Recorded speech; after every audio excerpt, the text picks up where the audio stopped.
Hey, Steve Gamache here for Chef Knives to Go, and this is the Yoshikane SKD Nashiji Gyuto 240mm knife. So this knife is made with semi-stainless steel for the core and soft stainless cladding on either side of that for a 3-layer construction. So let's take a look at the specs on this. The weight and dimensions can vary a little bit from knife to knife, but this steel on this one is SKD 12 semi-stainless steel. Heat treats about 63 Rockwell on that, so it's fairly hard. It should have really nice edge retention, and as long as you've got good stones, it should be reasonable to sharpen. Semi-stainless steel might gain a patina slowly, if at all.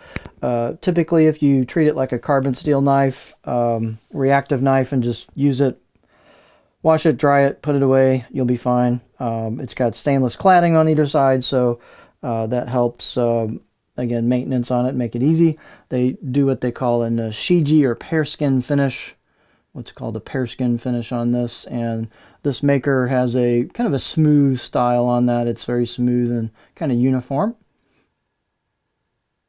But very, very great craftsmanship on these knives. They're extremely well-made blades, wonderful grinds, straight, fit and finish, attention to detail. So they're excellent knives. They're really well crafted. This particular one is 197 grams or 6.9 ounces with these Wenge handles on them. And the edge length is 243 millimeters or 9.6 inches from the tip to the back of the heel. Overall length is 398 millimeters or 15.7 inches. It's a fairly large blade.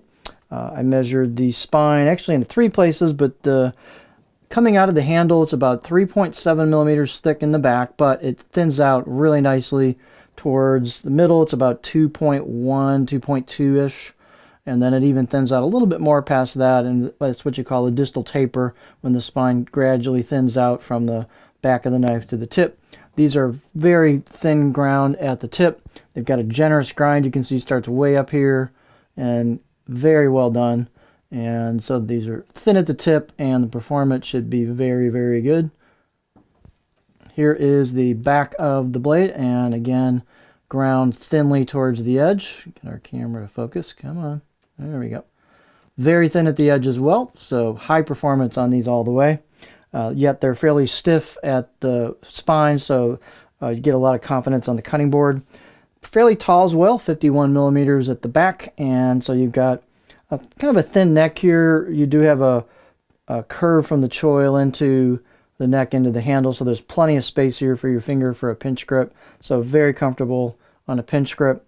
The handles are octagonal Wenge with a black buffalo horn ferrule on them, and the handle fit and finish is nice. Every handle is a little unique. This Wenge has a lot of figure to it, so handles are always interesting with this wood. You've got good glue up here, seal job where it goes into the handle from the tang. And the balance point is going to be, for me, pretty close to a pinch grip. So it's right about here with this handle. The handles are fairly long and Wenge is fairly heavy wood, but that puts that balance point, for me, almost pretty close to a pinch grip, which gives you a nice nimble feel even though the blade's pretty big. As I mentioned, fit and finish is excellent on these. The right side of the blade has laser engraved kanji on it right here. You can see the pear skin or Nashiji finish, and then the grind, and kind of a semi-polish towards the edge. Here's the core steel right here. And on the left side of the blade, you also have laser engraved kanji symbols.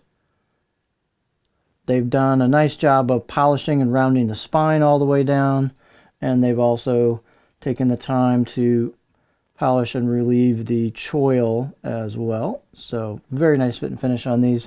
These are really sharp out of the box. Give them a 7, maybe 8 out of 10 on my scale, and so that's unusual. These are very, very sharp out of the box.